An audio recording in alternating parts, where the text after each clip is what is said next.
Hello दोस्तों, नमस्कार। तो कैसे हैं आप? उम्मीद है आप सब बहुत अच्छे होंगे और आपकी पढ़ाई बहुत अच्छे से चल रही होगी। देखिए, हम आज उपस्थित हैं क्लास 12 के हिस्ट्री के चैप्टर 1, जो कि आपका था ईट मन के तथास्थिया। उसका आज का लास्ट टॉपिक है सिंधु घाटी सभ्यता का पतन। इसके पीछे हम लोगों ने हड़प्पा सभ्यता के जीवन को समझने के लिए उसके सामाजिक जीवन, धार्मिक जीवन और आर्थिक जीवन के बारे में पढ़ा। ठीक, जो कि लाइन से लगा हुआ है, प्लेलिस्ट में आप जाकर के देख सकते हैं। ठीक, और उसके भी उसके पीछे बहुत सारे जितनी भी चीजें थी आपकी चैप्टर 1 में, सारे इंपॉर्टेंट चीजों को अच्छे से लिख करके समझा करके बता दिया गया है। ठीक, आज जो हमारा होगा ये लास्ट टॉपिक होगा। ये इंपॉर्टेंट है। इंपॉर्टेंट क्यों है? देखिए, सिंधु घाटी सभ्यता का जो पतन है, ठीक है, ये किस प्रकार से हुआ। ये अभी तक लोगों में बहुत ज्यादा मतभेद है। ठीक है, मतलब अभी तक लोगों में मतभेद है कि भाई इस तरीके से हुआ होगा, या कोई कहता है इस तरीके से हुआ होगा, कोई कहता है इस तरीके से हुआ होगा। तो किस किस तरीके से हुआ होगा सिंधु घाटी सभ्यता का पतन, अलग अलग इतिहासकार अपनी राय अलग अलग रखते हैं, और वो किस चीज को आधार बना करके अपनी राय रखते हैं, हम इस बात पर भी चर्चा करेंगे। लेकिन जब हम इधर पतन पे आएंगे तब, ठीक है, ये इतिहासकार हैं, जो इतिहासकार हैं वो किन किन बातों को बताते हैं कि ये कारण रहा होगा जिसके कारण सिंधु घाटी सभ्यता का पतन हुआ। ठीक, तो हम पतन पढ़ेंगे, लेकिन पतन को पढ़ने से पहले हम देख लें कि पतन एक्चुअल में है क्या। ठीक, पहले तो हमको चीजें समझ में आनी चाहिए कि सिंधु घाटी सभ्यता का अगर पतन लिखा है तो उसमें जो पतन है उसका क्या मतलब है। क्या सिंधु घाटी सभ्यता तुरंत खत्म हो गई या कुछ समय बाद खत्म हुई, या जो पतन है उसका एक्चुअल मीनिंग क्या है। ठीक, तो आज के लेक्चर में इन सारी चीजों को हम समझेंगे। तो आइए, स्वागत है आपका हमारे YouTube channel knowledge with Rishabh पर। आइए समझने का प्रयास करते हैं कि सिंधु घाटी सभ्यता का पतन किस प्रकार से हुआ होगा। देखिए, पतन क्या है? पतन क्या एक प्रक्रिया है? पतन क्या एक घटना है? देखिए, कोई अगर कुछ घटना होता है तो घटना कम समय में होता है, अचानक होता है, तुरंत होता है, फिर खत्म। ठीक, तो जो घटनाएं होती हैं ये कम समय के लिए होती हैं। ये कम समय के लिए होती है तो इनका टाइम ड्यूरेशन कम होता है। लेकिन जो प्रोसेस होता है, प्रोसेस एक लंबे समय तक चलता है। और ऐसा नहीं सिंधु घाटी सभ्यता का पतन एक दिन में हो गया, आज सिंधु घाटी सभ्यता है कल खत्म, 13 तारीख को है 14 तारीख को खत्म, ऐसा नहीं हुआ था। ठीक है, बात समझ में आ गया? ऐसा नहीं हुआ होगा। किसी भी सभ्यता का पतन अचानक या तुरंत नहीं हो जाता है, उसके होने में कुछ टाइम लगता है। ठीक है, धीरे धीरे धीरे धीरे होते होते उस सभ्यता का क्या होता है, पतन होता है। ठीक, तो सिंधु घाटी सभ्यता का पतन क्या है? घटना तो नहीं है, कोई घटना बहुत कम समय में होती है। प्रक्रिया जो होती है ये लंबे समय में होती है। प्रक्रिया जो होती है वो क्या होती है? ये लंबे समय में होती है। ठीक, और धीरे धीरे होती है, भाई धीरे धीरे होगी तो टाइम ज्यादा लगेगा। ठीक है, तो बात समझ में आएगा कि भाई सिंधु घाटी सभ्यता का पतन क्या है, घटना है या कोई प्रक्रिया है। तो हमको एक बात पता चला कि सिंधु घाटी सभ्यता का जो पतन है ये कोई घटना नहीं है, बल्कि ये क्या है, एक प्रक्रिया है। ठीक, जो पतन इस क्यों, क्योंकि ये लंबे समय में हुआ होगा। ठीक, लंबे समय मतलब कुछ ज्यादा टाइम पीरियड लगा होगा। ठीक है, कुछ ज्यादा टाइम पीरियड लगा, उसके दौरान सिंधु घाटी सभ्यता का पतन धीरे धीरे धीरे धीरे धीरे धीरे हुआ। ठीक है, मतलब धीरे धीरे सिंधु घाटी सभ्यता क्या हुई, समाप्त हुई। अच्छा, चलिए, तो एक बात तो आपको समझ में आ गया कि एक प्रक्रिया है। क्यों है? क्योंकि सिंधु घाटी सभ्यता का पतन तुरंत नहीं हुआ, तुरंत होता तो घटना होती, तुरंत नहीं हुआ, इसलिए ये प्रक्रिया। क्यों? क्योंकि प्रक्रिया लंबे समय में होती है। ठीक है, सिंधु घाटी सभ्यता का सिंधु घाटी सभ्यता का पतन क्या है, एक प्रोसेस है, क्योंकि प्रोसेस के होने में टाइम ज्यादा लगता है। ठीक है बात, चलिए आगे बढ़े। अब समझते हैं कि पतन का अर्थ क्या होता है। हम कब कहते हैं कि किसी सभ्यता का पतन हो गया है ना, या आप कब कहेंगे कि किसी सभ्यता का पतन हो गया है, तो समझते हैं कि पतन से क्या तात्पर्य है। पतन से तात्पर्य, देखिए, पतन से तात्पर्य यह होता है कि किसी स्थान की अगर मूलभूत विशेषताएं या जो मूल विशेषताएं हैं वो समाप्त हो जाए। अगर मूल विशेषताएं क्या हो जाती हैं, मूल विशेषताएं समाप्त हो जाती हैं, समाप्त नहीं, समाप्त। अगर मूल विशेषताएं समाप्त हो जाती हैं तो हम कहते हैं कि उस सभ्यता का पतन हो गया है। तो हम कहेंगे कि उस सभ्यता का क्या हो गया है, पतन। ठीक, जैसे देखिए, सिंधु घाटी सभ्यता की जो मूल विशेषताएं थी, सॉरी, सिंधु घाटी सभ्यता की जो मूल विशेषताएं थी, ठीक है, उनमें वो व्यापार और वाणिज्य के लिए कृषि थी, ठीक। तो बताते हैं जलवायु परिवर्तन के कारण कृषि खत्म हो गया होगा और लोग शिफ्ट हो गए होंगे, तो भाई कहीं ना कहीं लोग दूसरी तरफ गए, मतलब उस चीज को छोड़कर जो उनकी मूलभूत विशेषताएं थी उसको छोड़कर लोग दूसरी तरफ गए, ठीक है, तो वो विशेषताएं समाप्त। अब वहां पर घर जो थे पक्की ईंटों के बनाए जाते थे, ठीक है। अब ईंट छोड़ करके लोग कहाँ चले गए, भाई गांव में गए, ठीक है, गांव में रहने के लिए। तो उनके जो आवास स्थान, मतलब उनका जो आवास स्थान था उनमें कुछ चेंज हुआ, ठीक। उनके खाने की शैली में बदलाव हुआ, रहने की शैली में बदलाव हुआ, ठीक। तो अगर व्यक्ति की मूल विशेषताएं जब समाप्त हो जाती हैं, ठीक, तो उसको हम क्या कर देते हैं भाई वहां उस सभ्यता का पतन हो गया। जैसे मान लीजिए 21वीं शताब्दी में अभी हम पक्की ईंटों में रह रहे हैं, हम पक्के ईंट से ट्रांसफर हो जाए कच्चे मकानों में, ठीक, तो हमारी जो आवास वाला मतलब आवास है जो हम रह रहे हैं, इसमें क्या हो गया, जब परिवर्तन आ गया, ठीक। दूसरा, अगर मान लीजिए हम अभी जैसे देखेंगे तो प्रौद्योगिकी है, ठीक है, इस समय अगर हम टोटली कृषि पर डिपेंड हो जाए, ठीक है, तो भी हमारे जो तो हमारे क्या होगा, व्यापार और वाणिज्य में अभी इस समय प्रौद्योगिकी है, हम कृषि की तरफ शिफ्ट हो जाएंगे तो उसमें हमारे चेंज आ जाएगा, ठीक। तो अगर किसी के मूलभूत विशेषताओं में कुछ परिवर्तन आता है, ठीक है, बात समझ में आ गया, तो हम कहते हैं कि ये सभ्यता खत्म हो गई और एक नई सभ्यता जन्म ली, ठीक। जैसे आप इंडस वैली सिविलाइजेशन या सिंधु घाटी सभ्यता को देखेंगे तो ये 2500 से 1900 बीसी के बीच का टाइम पीरियड है। लेकिन वहीं पे आप जब हड़प्पा सॉरी वैदिक पीरियड देखेंगे तो वैदिक पीरियड आपका 1500 से 1000 बीसी, 1500 से 600 बीसी आपका दिखता है, ठीक है, 1500 से 1000 और 1000 से 600 बीसी ऐसा दिखता है, ठीक। तो वहां यहाँ की सभ्यता शहरी वाली मतलब सिंधु घाटी सभ्यता वैदिक सभ्यता से पुरानी है, ठीक है, ये शहरी सभ्यता है, जबकि वो बाद में आया लेकिन वो ग्रामीण सभ्यता है, ठीक है। तो कहीं ना कहीं कुछ चेंज हुआ होगा, बात समझ में गया, मतलब लोग रहने खाने या अपने जीने की शैली में कुछ परिवर्तन लाए होंगे, ठीक। कहने का मतलब है कि देखिए सिंधु घाटी सभ्यता इतनी पुरानी है तो वो शहरीकरण है, और वैदिक सभ्यता सिंधु घाटी सभ्यता की तुलना में नहीं है लेकिन वो ग्रामीण सभ्यता है, ठीक है।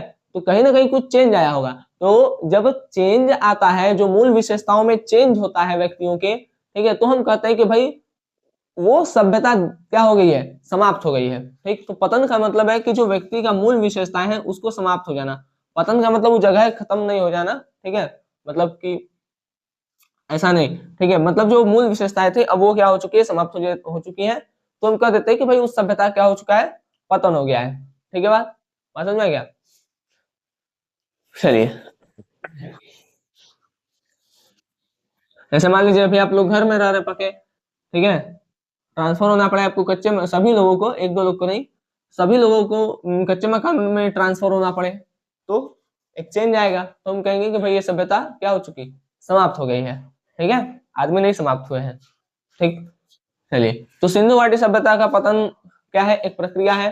पतन का मतलब समझ गए कि भाई अगर उस स्थान के मूलभूत विशेषताओं में अगर कोई परिवर्तन आता है तो उसको हम क्या कर देते हैं, पतन कर देते हैं, ठीक, बात समझ में आ गया। अब हम समझते हैं कि अलग अलग इतिहासकारों ने अपना अलग अलग मत किस प्रकार से दिया है, किस चीज को मतलब किस चीज को आधार बना करके अपना मत दिया है। देखिए, पहला है आकस्मिक कारण और दूसरे सिंधु घाटी सभ्यता का पतन हम दो भाग में बांट के पढ़ते हैं। एक है आकस्मिक कारण, आकस्मिक कारण मतलब अचानक हो गया होगा, ठीक है, तो ये ज्यादा सही नहीं लगता है। अभी हम देखेंगे भी कि भाई ज्यादा सही क्यों नहीं लगता है, इस बात पर भी हम चर्चा करेंगे, ठीक है। तो पहला है हमारा आकस्मिक कारण और दूसरा है हमारा क्रमिक पतन, ठीक। आकस्मिक कारण और क्रमिक पतन। आकस्मिक कारण में जो सबसे पहला रीजन दिया गया वो दिया गया स्टुअर्ट पिगट, मार्टिन व्हीलर और गोल्डन चाइल्ड के द्वारा। इन्होंने क्या कहा, इन्होंने कहा कि भाई विदेशी आक्रमण हुआ होगा जिसके कारण सिंधु घाटी सभ्यता का पतन हुआ, ठीक। अब ये कहां तक सच है इस बात पे भी हम चर्चा करते हैं। देखिए, सिंधु घाटी सभ्यता में कोई एक नगर नहीं थे, हड़प्पा, मोहनजोदड़ो, कालीबंगा, लोथल, गुजरात, धौलावीरा, ठीक है, बनावली, कई सारे जगह थे, ठीक। आइए समझते हैं। इनका कहना है कि भाई विदेशी आक्रमण हुआ होगा, मतलब बाहर से लोग आए, ठीक है, आक्रमण किए और उस सभ्यता क्या हो गया, खत्म, मतलब वहां के लोग खत्म हो गए, फिर वो लोग अपने हिसाब से रहने लगे, ठीक। जो वो फॉलो करते थे अब वो चीज तो खत्म, ठीक है। भाई जिस जगह सिंधु घाटी सभ्यता के लोग रहते हैं, देखिए इनका कहना क्या था कि बाहर से लोग आए, सिंधु घाटी सभ्यता में जो लोग रहते थे उनको मार वार दिए, ठीक है, और फिर अपने वहां बस गए। तो जो बाहर से लोग आए थे फिर वो जिस तरीके से वो रहते थे उस तरीके से वहां रहना शुरू किए, ठीक है। तो पीछे जो चीजें मतलब जो लोग जो चीजें थी जैसे वो लोग रहते थे अब कोई बचा नहीं, ठीक है, तो उस तरीके से लोग कोई नहीं जीता था, जो आए लोग उस तरीके से जिए, तो जो विशेषताएं थी सिंधु घाटी सभ्यता की वो खत्म हो गई, और जो बाहर से लोग आए उनकी विशेषताएं दिखने लगी, ठीक है। तो ये चीज लेकिन ये कहां तक सही है देखिए समझिए, एक मतलब ये किस आधार पर देते हैं पहले ये समझ लेते हैं, और उसके बाद हम समझते हैं कि ये क्यों नहीं सही है। पहले हम देख लेते हैं कि किस चीज को आधार बना के देते हैं। देखिए इनका कहना था कि भाई ऋग्वेद है, मतलब ऋग्वेद, ठीक, ऋग्वेद में एक शब्द है पुरंदर, पुरंदर, ठीक है। पुरंदर का मतलब होता है, एक मिनट, दुर्गों का विनाश कर, दुर्ग का विनाश करने वाला, दुर्ग का विनाश करने वाला। और ये शब्द प्रयोग किया गया था इंद्र के लिए, ठीक, किसके लिए, इंद्र के लिए। पुरंदर मतलब इंद्र, और पुरंदर किसके लिए वर्ड यूज किया गया, इंद्र के लिए। और इसका अर्थ क्या है, दुर्ग का विनाश करने वाला, दुर्ग मतलब किला, ठीक है। अब अच्छा एक चीज और, इसी में एक वर्ड और ऐड है, हरयूपिया। हरयूपिया का अर्थ निकालते हैं लोग हड़प्पा से, और हड़प्पा में ही दुर्ग बने थे, यहाँ पर दुर्ग बना था, दुर्ग था। तो ये कहते हैं कि जो हड़प जो देखिए इंद्र का आदेश पा करके आर्य आए, ठीक है, मतलब जो श्रेष्ठ लोग थे वो आए, इंद्र का आदेश पाकर आए, ठीक है, और उन्होंने दुर्ग का विनाश कर दिया, मतलब हड़प्पा में जो दुर्ग थे उनका उसको खत्म कर दिया, ठीक है। अब देखिए अगर ये हड़प्पा के जगह को खत्म किए तो केवल हड़प्पा समाप्त होना चाहिए, ठीक है, कालीबंगा, लोथल, धौलावीरा ये सब तो बचा रहना चाहिए, क्योंकि आक्रमण अगर हड़प्पा पे हुआ तो हड़प्पा का जगह हड़प्पा हटना चाहिए, ठीक है।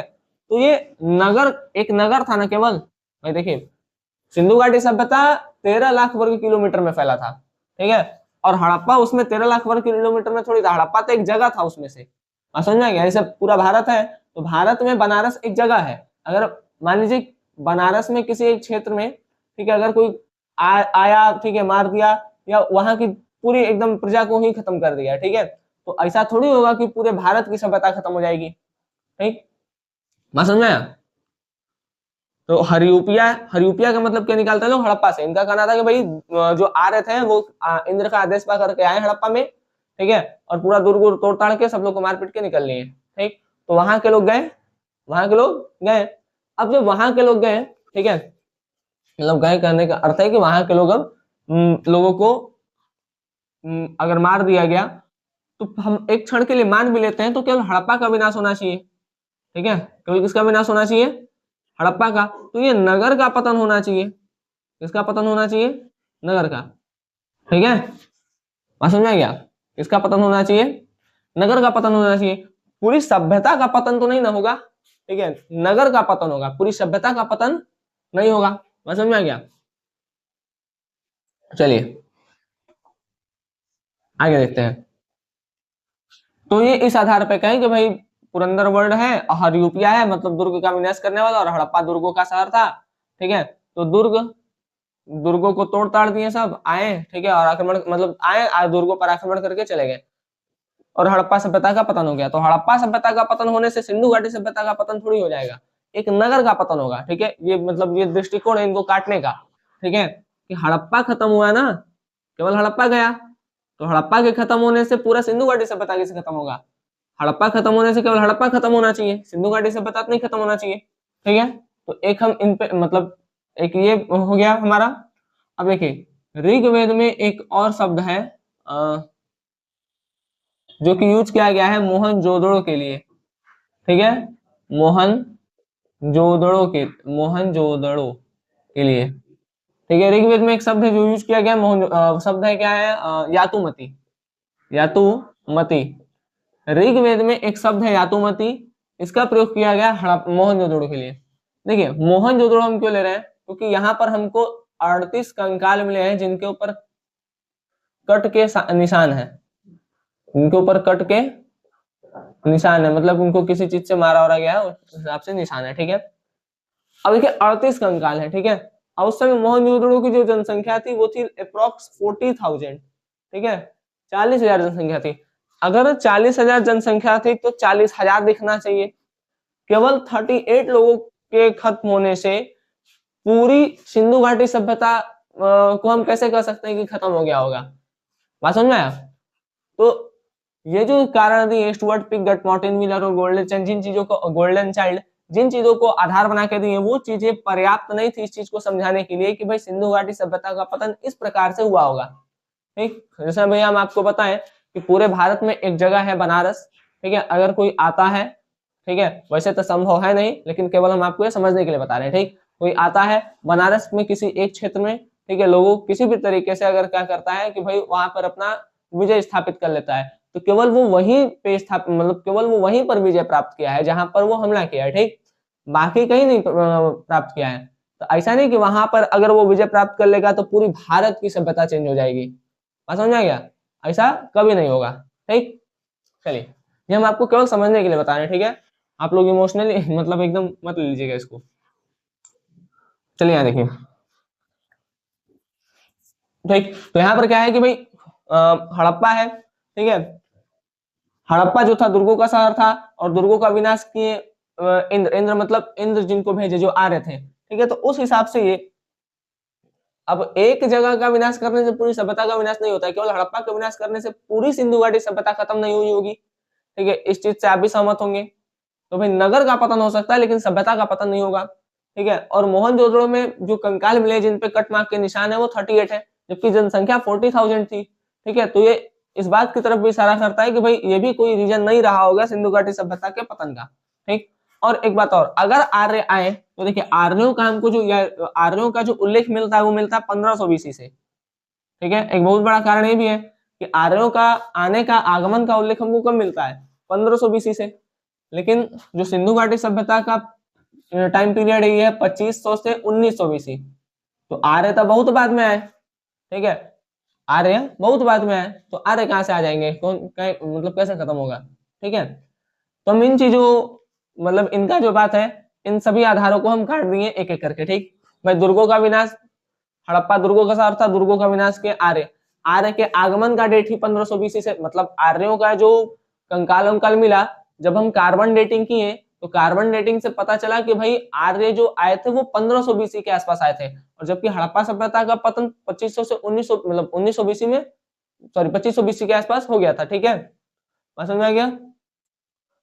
तो आर्य के आगमन का मतलब आने का डेट ही हड़प्पा सभ्यता के बहुत बाद का है, तो आर्य हड़प्पा को खत्म कैसे कर देंगे? बात समझ में आ गया? तो यहाँ पर ये बात गलत हो गया। मोहनजोदड़ो में 38 कंकाल मिले जबकि जनसंख्या 40,000 थी, केवल 38 लोगों को मारने से पूरी सभ्यता खत्म नहीं होगी, ठीक। तो इन सब आधार से ये सारी बातें खत्म हो गई, ठीक है। चलिए अब आगे बढ़ते हैं, ये वर्ड याद रखिएगा आप लोग, ठीक है।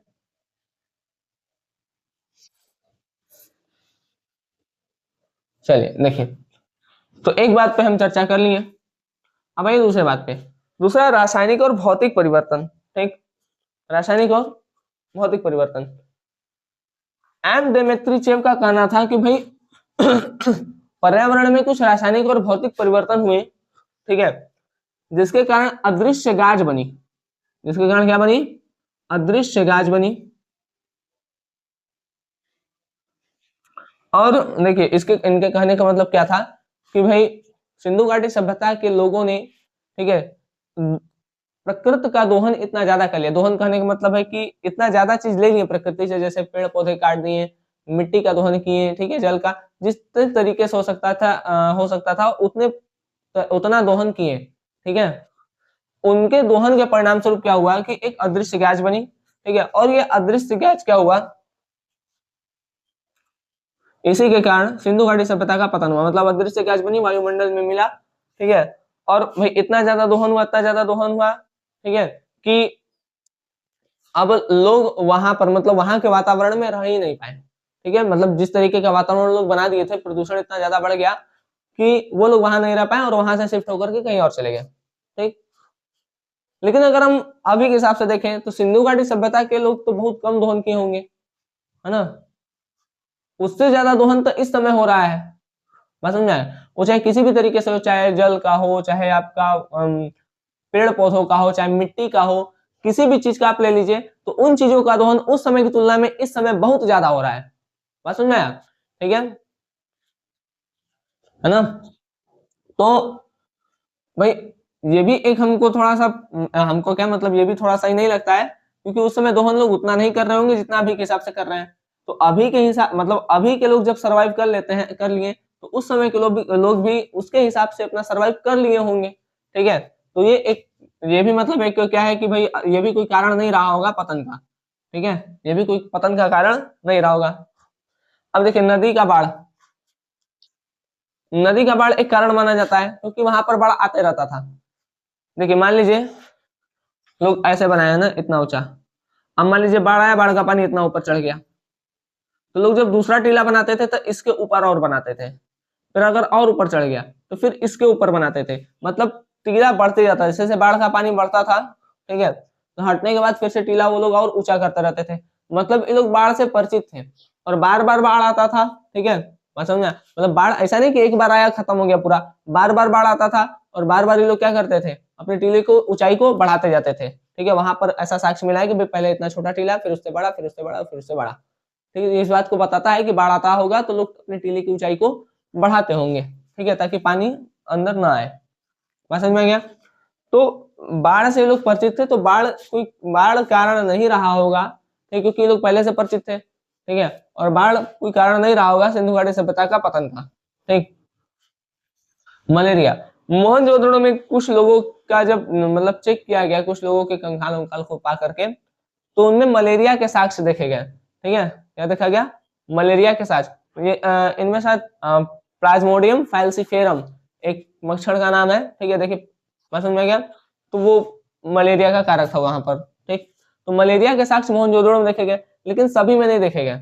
और वैसे भी अगर मान लीजिए मलेरिया का साक्ष्य अगर देखा गया तो केवल मोहनजोदड़ो में देखा गया, तो मोहनजोदड़ो हटना चाहिए, ठीक है, केवल नगर का पतन होना चाहिए, पूरी सभ्यता का पतन नहीं होना चाहिए, ठीक। भूतात्विक परिवर्तन, ठीक है, भूतात्विक परिवर्तन, देखिए इनके कहने का मतलब क्या है कि भाई भूतात्विक परिवर्तन मतलब हो सकता है कुछ मिट्टी विट्टी क्या हो गई हो, ऊपर उठ गई हो, मिट्टी क्या हुई हो, मिट्टी कुछ ऊपर हो गई हो, जिसके वजह से जो पानी इधर आता था वो पानी अपना रास्ता बदल दिया हो, ठीक है। मतलब जो पानी जाता था, मिट्टी के ऊपर उठने से पानी या नदियों ने अपना रुख या रास्ता बदल दिया हो, और वो पानी उधर नहीं जा पाया हो, और उस समय की जो मेन चीज था वो खाली कृषि था, तो हो सकता है कृषि न पानी न पहुंचने के कारण कृषि न हुआ हो, ठीक है। तो ये एक रीजन माना जा सकता है कि भाई सॉरी मतलब भूतात्विक परिवर्तन होने से क्या हुआ होगा, सिंधु घाटी सभ्यता का पतन हुआ होगा। तो ये चार आकस्मिक कारण थे, ठीक है, ये चार क्या थे, आकस्मिक कारण थे, मतलब अचानक। लेकिन इन सभी कारणों में कोई मतलब सभी जितने भी कारण है, इन सब कारणों में आप किसी कारण में ये नहीं कह सकते हैं कि भाई ऐसा हुआ ही होगा, है ना, ऐसा हुआ ही होगा। क्योंकि भाई अगर हम देखें, चाहे किसी का भी उठा के देख ले, तो वहां से एक सभ्यता, जैसे मान लीजिए यही है, तो एक नदी का रास्ता, अब भाई सिंधु घाटी सभ्यता तो केवल नदी या उसकी सहायक नदियों के आसपास ही थी, तो अगर नदियां अपना रास्ता बदल दी तो कहीं ना कहीं ऐसा थोड़ी कि सब जगह से एक साथ है बदल दी होंगी, कहीं ना कहीं तो क्या होगा कि पानी मिला होगा, है ना, कहीं ना कहीं मतलब किसी सभ्यता या एकाध दो मान ले शहर जहाँ पानी नहीं भी पहुंचा, लेकिन बाकी शहरों में तो पहुंचा होगा, ठीक है। तो वहां की सभ्यता कैसे खत्म हो गई, ठीक है। तो हमको इन सब चीजों से हम नगरों का पतन तो बोल सकते हैं, लेकिन पूरी सभ्यता का पतन नहीं बोल सकते हैं। मतलब जितना हम चार पढ़े, इन चारों से हमको सभ्यता का पतन नहीं लगता हुआ होगा, ठीक। हाँ, नगरों का पतन हुआ हो सकता है, लेकिन सिंधु घाटी सभ्यता का पतन नहीं हुआ होगा। अब आते हैं क्रमिक परिवर्तन पर, ये थोड़ा ठीक लगता है। देखिए पहला एम आर साहनी और R N Ghosh. M R Sahni और आर एन घोष का कहना है कि जलवायु परिवर्तन, ठीक है, मतलब सिंधु घाटी सभ्यता में जलवायु में परिवर्तन आया, ठीक है, जलवायु में परिवर्तन आया, और जलवायु में परिवर्तन आने के कारण क्या हुआ, लोग एक स्थान से दूसरे जगह तक शिफ्ट हो गए, ठीक, क्योंकि वहां पर अब चीजें मतलब जो लोग कृषि पर डिपेंड थे, कृषि हुई नहीं, कृषि नहीं हुई तो क्या होगा, लोग दूसरे जगह जाएंगे, फिर वहां की जगह को छोड़कर लोग दूसरे जगह भागे, मतलब दूसरे जगह गए, ठीक है, और फिर वहां पे अपना रह बस करके वहां से एक नए सिरे से अपनी शुरुआत की, ठीक। नेक्स्ट है पारिस्थितिकी कारण। पारिस्थितिकी कारण फेयर और सर्विस का कहना है कि लोगों ने पर्यावरण का दोहन इतना ज्यादा कर लिया, ठीक है, पर्यावरण का दोहन भी ज्यादा किया और जनसंख्या भी तेजी से बढ़ रही थी, ठीक है, मतलब अब जहां पर लोग रह रहे थे वो जगह रहने के लिए छोटी पड़ गई जनसंख्या के तीव्र वृद्धि के कारण, ठीक। अब पर्यावरण के दोहन के कारण उतना अनाज भी उपज नहीं हो रहा था, ठीक है, कृषि अच्छे नहीं हुई, कृषि अच्छी नहीं हुई, अनाज नहीं होगा, ठीक है, अब जनसंख्या बढ़ रही है, भाई जनसंख्या ज्यादा होगा, खेती कम होगा, तो लोगों में क्या होगी, भुखमरी वाली हालत आ जाएगी। तो लोगों ने क्या किया, धीरे धीरे लोग उस जगह को, मतलब जहाँ पे रहते थे उस जगह को छोड़ करके धीरे धीरे लोग दूसरी जगह शिफ्ट होना शुरू हुए, ठीक है। और एक समय ऐसा आया जब वो सभ्यता खत्म हो गई, मतलब वो सब वहां पर नहीं रहे लोग, और वो सभ्यता धीरे धीरे धीरे धीरे खत्म हो गई, और वो जो लोग थे वो कहीं दूसरी जगह जाकर के एक दूसरे नए सिरे से अपनी सभ्यता को आगे बढ़ाएं, ठीक है, मतलब वही चीज नहीं, अब दूसरे जगह पे गए तो दूसरे सिरे से स्टार्ट किए, ठीक है, मतलब अपने रहने खाने, मतलब रहन सहन की प्रक्रिया में बदलाव ला दिए। एक है शुष्कता, मतलब सूखा पड़ गया होगा, गुरदीप सिंह का कहना है कि भाई सूखा पड़ गया होगा, सूखा पड़ गया, लोगों रहने खाने के लिए मिला नहीं, लोग दूसरे जगह गए, ठीक है। तो कहने का मतलब क्या है कि जब देखिए पूरे में यही बताया गया है कि लोग एक स्थान को छोड़ करके दूसरे स्थान पर जाएंगे तो उनके रहने खाने, है ना, या अन्य भी जो भी मूलभूत चीजें हैं उनके में बदलाव आएगा, और जब वो बदलाव आएगा तो वो सभ्यता कहीं ना कहीं पीछे छूटेगी और एक नई सभ्यता आगे बढ़ेगी। बात समझ में आ गया। तो ये सब रीजन था, मतलब ये सब अलग, ये जो अलग अलग इतिहासकार हैं ये अपना अलग अलग मत देते हैं सिंधु घाटी सभ्यता के पतन के बारे में, ठीक। तो ये हमारा चैप्टर आज होता है समाप्त। अगर इसमें कुछ छूट रहा है या कुछ एक आध दो पॉइंट या जो भी छूट रहा है, देखिए वैसे ये क्लास ट्वेल्थ के लिए इतना काफी है, ठीक है, लेकिन अगर आप लोग को लगता है कहीं पर कुछ छूट रहा है या जो भी चीजें हैं तो आप हमको कमेंट सेशन में बता सकते हैं, है ना, हम उसके लिए एक सेपरेट लेक्चर बना, ठीक है, मतलब जो आप लोग बोलेंगे जो भी कमेंट सेशन में आएगा उसके लिए एक सेपरेट लेक्चर बना दिया जाएगा, ठीक। चलिए, तो ये आपका चैप्टर होता है समाप्त। जो भी इसमें इंपॉर्टेंट चीजें बताई गई हैं आप लोग लाइन से देखिए। अब हम स्टार्ट करेंगे चैप्टर 2। चलिए, तो मिलते हैं आपसे अगले लेक्चर में, तब तक के लिए धन्यवाद। जय हिंद। आप लोग अच्छे से पढ़ाई करते रहें।